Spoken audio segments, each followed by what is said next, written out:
Découvrez au travers du podcast de Futura Science un concentré de science à écouter quand vous voulez, où vous voulez. Futura Science, au cœur de la science.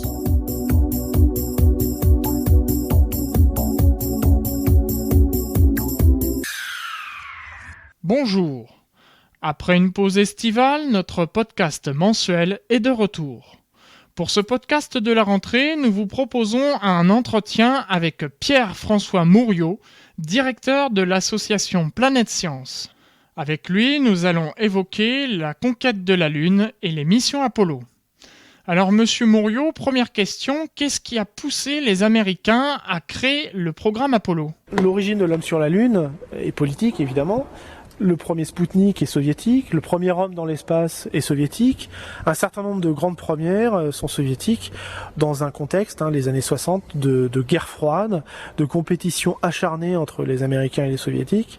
Et toutes ces grandes premières très très médiatisées, évidemment, qui ont enthousiasmé le grand public et les jeunes, ont beaucoup agacé les Américains qui se sont mis à réfléchir à un défi qu'ils pourraient lancer aux Soviétiques et qu'ils seraient sûrs de remporter, et encore avec quelques grosses inquiétudes. Et ce défi, il a été lancé en 1961, donc quelques semaines après le vol de Gagarine, alors que les Américains n'avaient encore jamais envoyé d'hommes autour de la Terre. Il a été lancé par le président américain John Kennedy, qui proposait que en moins de 10 ans, puisque c'était avant 1970, qu'on puisse envoyer des hommes sur la Lune, les faire marcher sur la Lune et les ramener sur Terre sains et saufs. Donc c'était le début de la course à la Lune, que les Soviétiques ont disputé en secret, ils l'ont avoué que très tard. Officiellement, ils ont répondu qu'eux s'occupaient de leur programme de station orbitale à partir de 1971, alors que les Américains, eux, se sont, avec beaucoup de publicité et un grand renfort de communication, lancés dans une course effrénée à la Lune, avec la mise en place d'un programme incroyable, le programme Apollo, capable d'envoyer 3 hommes vers la Lune, 45 tonnes de matériel, et 2 hommes qui s'y poseraient et qui, au bout de quelques missions, seraient capables même de circuler avec une Jeep sur la Lune. Donc mise en place en 1961 avec une montée en puissance importante, alors que je vous disais les Américains n'avaient encore jamais envoyé d'hommes autour de la Terre. Et puis finalement le succès va arriver après quelques incertitudes et puis des accidents et un accident mortel en 1967, 3 astronautes qui vont périr à l'entraînement dans leur capsule pressurisée à l'oxygène pur, qui va entraîner la modification d'un certain nombre d'éléments dans la cabine.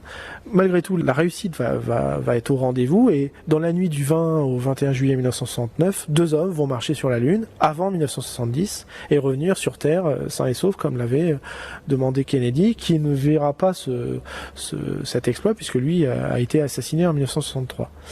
Entre 69, premier pas sur la Lune, et 1972, dernier pas sur la Lune, il va y avoir 7 missions vers la Lune, 6 réussies, 12 hommes qui vont marcher sur la Lune, 21 qui vont tourner autour de la Terre, de la Lune, et puis la mission Apollo 13 qui va être l'échec réussi, puisque les 3 hommes ne vont pas pouvoir, vont avoir un problème, une explosion à bord de leur vaisseau de commande, vont devoir voyager à l'aide du module lunaire, contourner la Lune, ne pas pouvoir s'y poser, mais revenir sains et saufs, après pas mal de frayeurs. Tout ça on peut le voir dans l'excellent film de Ron Howard, Apollo 13, avec Tom Hanks. Donc l'aventure d'Apollo 13 qui a refait vivre un peu l'aventure Apollo, alors qu'elle commençait déjà, alors que c'était le 3e vol vers la Lune, déjà à intéresser moins. On voit un petit peu comment les médias peuvent changer d'intérêt et le public se lasser. Dès la 3e mission lunaire, le public n'était plus en rendez-vous et l'intérêt avait déjà baissé, alors que le risque était toujours au rendez-vous. À partir d'Apollo 15, de la 4e mission lunaire, il va y avoir des jeeps sur la Lune qui vont permettre d'explorer beaucoup plus loin et longtemps la Lune. On va plus rester 2 heures comme pour Apollo 11 sur la Lune, mais plusieurs dizaines d'heures, et puis non plus se balader de quelques kilomètres, mais de dizaines de kilomètres, ramener des échantillons. Et donc aujourd'hui, depuis 1972, on n'est pas retourné aussi loin. L'homme se cantonne à la banlieue terrestre, comme on dit, à 400 km, 450 km autour de la Terre, à bord des stations orbitales dont on a parlé tout à l'heure. On n'est pas retourné sur la Lune. Il y a un programme pour y retourner. On devrait y retourner d'ici une quinzaine d'années. Mais aujourd'hui, voilà, on n'a pas fait mieux depuis 1972 et on a comme moisson de cette formidable aventure Apollo presque 300 kilos d'échantillons de roches lunaires qui sont très précieusement conservés à Houston, dont la moitié seulement est disponible pour les scientifiques qui peuvent les étudier, les observer. L'autre moitié est gardée dans un coffre-fort en se disant peut-être que les techniques de géologie vont être révolutionnées un jour et donc on va pas tout de suite tout casser, tout analyser. Mais déjà avec 150 kilos, il y a à faire. Et la grande conclusion, s'il devait y en avoir qu'une du programme Apollo, de la conquête de la Lune, c'est que grâce à l'étude de ces échantillons, grâce à l'exploration des astronautes sur le sol lunaire, on a pu vraiment confirmer le scénario de formation de la Lune comme étant un morceau de la Terre arraché après une collision avec un énorme astéroïde. Donc l'homme sur la Lune a son importance scientifique. Alors évidemment, on aurait pu envoyer que des robots. Les soviétiques l'ont fait, ont envoyé des sondes qui ont été capables de ramener des cartouches, enfin des petites cartouches d'échantillons. 300 kilos, c'est un petit peu plus notable. Et puis un astronaute, même s'il n'est pas géologue, mais qu'il est guidé depuis la Terre par une caméra et par un géologue au centre de contrôle, entre un caillou lambda gris et un autre, il peut faire un choix, il peut discuter, alors qu'un robot est un petit peu plus binaire. Et puis la dernière mission lunaire Apollo 17 a permis à un vrai géologue de marcher sur la Lune, Harrison Schmitt, qui a pu regarder sur place des échantillons qu'il n'aurait pas pu ramener, des pierres de plusieurs tonnes, découvrir des poussières un peu orange, très très intéressantes, faire des observations in situ que le robot a plus de mal à faire. Donc homme ou robot, le débat est vieux comme la conquête spatiale. C'est un complément qui est important. Il ne faut pas choisir l'un à la place de l'autre. Sans robot, on n'arriverait pas à faire des choses qu'on fait avec l'homme et vice versa. Le robot, à mon avis, doit être plus un éclaireur envoyé avant l'homme, comme on le fait aujourd'hui sur Mars, mais j'espère bien que l'homme sur la Lune sera le précurseur de l'homme sur Mars.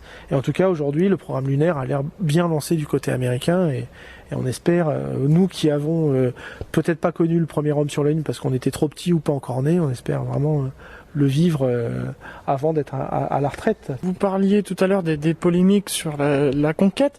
Il est passé récemment sur une chaîne câblée qui s'appelle 13e rue, pour ne pas la citer, un reportage qui s'appelait L'imposture de la Lune, où on voyait dans ce document de 40 minutes des scientifiques qui démontraient par A plus B que l'homme n'aurait pas été sur la Lune, mais qu'en fait tout était un gigantesque canular tourné en studio. Quel est votre avis sur cela ?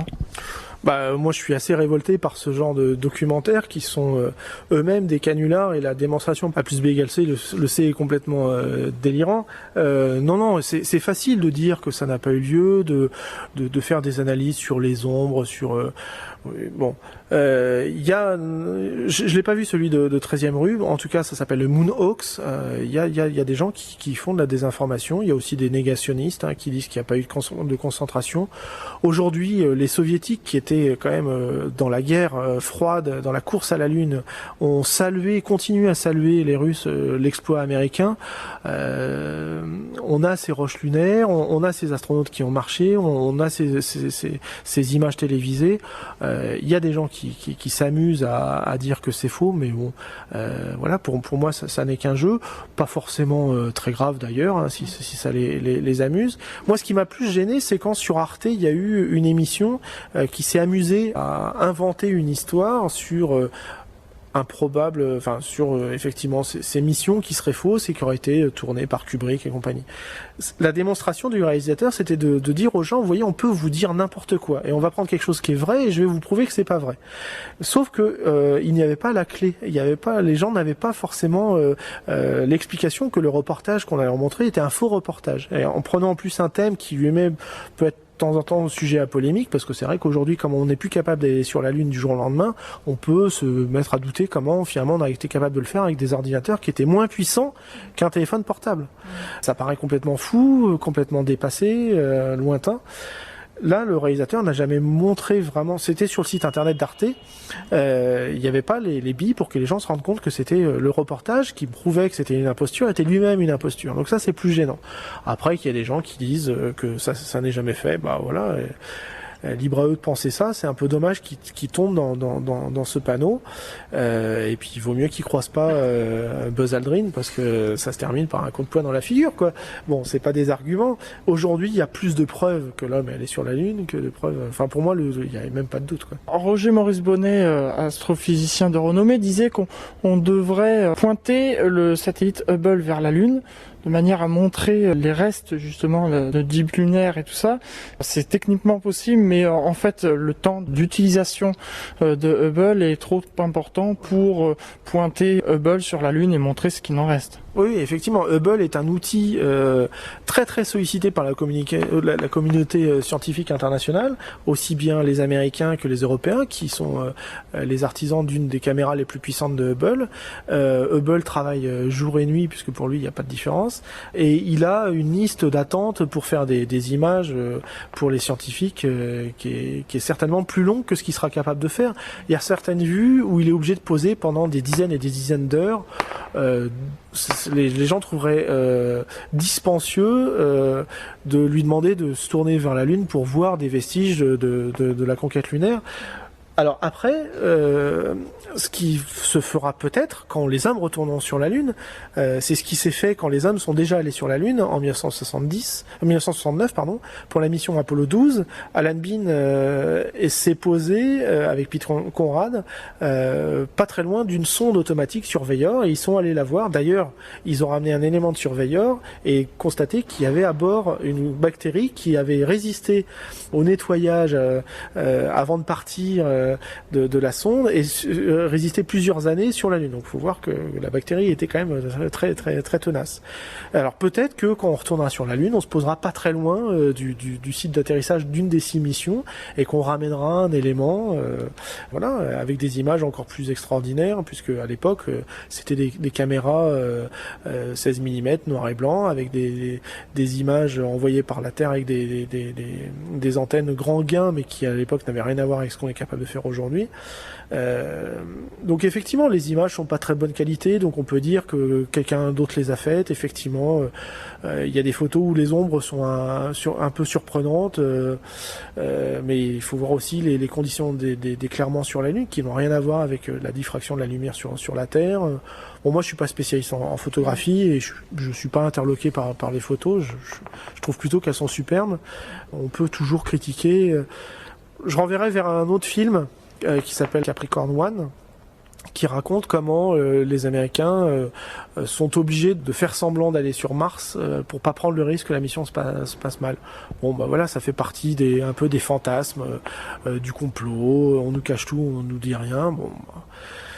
Enfin, pour moi, c'est sans importance, mais c'est plus révoltant quand c'est des gens importants qui tombent dans le panneau, ou que une grande chaîne de télévision surfe sur ce doute et n'explique pas la raison du reportage ou de cet angle de vue. Mais sinon, pour moi, il y a aucun doute là-dessus. Pour terminer, Monsieur Mouriot, dernière question. Comment voyez-vous l'avenir de la conquête spatiale, notamment l'étude de notre système solaire ? Pour explorer le système solaire, on se rend compte qu'aujourd'hui, notre frein, c'est la technologie actuelle. Et avec d'autres moyens de propulsion, on pourra aller plus vite, plus loin, et peut-être avec des hommes. Donc, avec la propulsion classique, on avance relativement lentement. On sort du système solaire en quelques dizaines d'années. Bon, si on veut accélérer, il va falloir imaginer d'autres choses. Donc aujourd'hui, on n'a pas encore de nouvelles technologies, mais on a des ingénieurs qui depuis longtemps travaillent sur d'autres modes de propulsion et qui regardent aussi bien de ce qui se fait dans la nature que ce qui se fait en science-fiction, parce que des idées simples, inédites, vont peut-être survenir de là où on s'y attend pas. Et voilà, donc il y a des gens qui travaillent sur des avant-projets ou des avant-projets et qui étudient un petit peu tout ce qui est possible. Donc on peut tout imaginer. Et aujourd'hui, On peut s'amuser en disant la téléportation et l'antimatière sont délirants du domaine de Star Trek et de la science-fiction. Mais peut-être qu'un jour, il y a des éléments de ces idées qui seront repris et que l'antimatière, finalement, téléportation, ça va peut-être un peu plus compliqué, mais peut-être que l'antimatière ou certaines forces qu'on connaît pas vont pouvoir utiliser certains matériaux, certaines combinaisons. Bon, voilà, il y a des gens qui réfléchissent à abandonner tout ce qu'on a dans la tête pour regarder d'autres choses. Monsieur Pierre-François Morio, merci beaucoup. C'était le podcast de Futura Science. Prolongez la découverte sur le www.futura-science.com. Futura Science, au cœur de la science.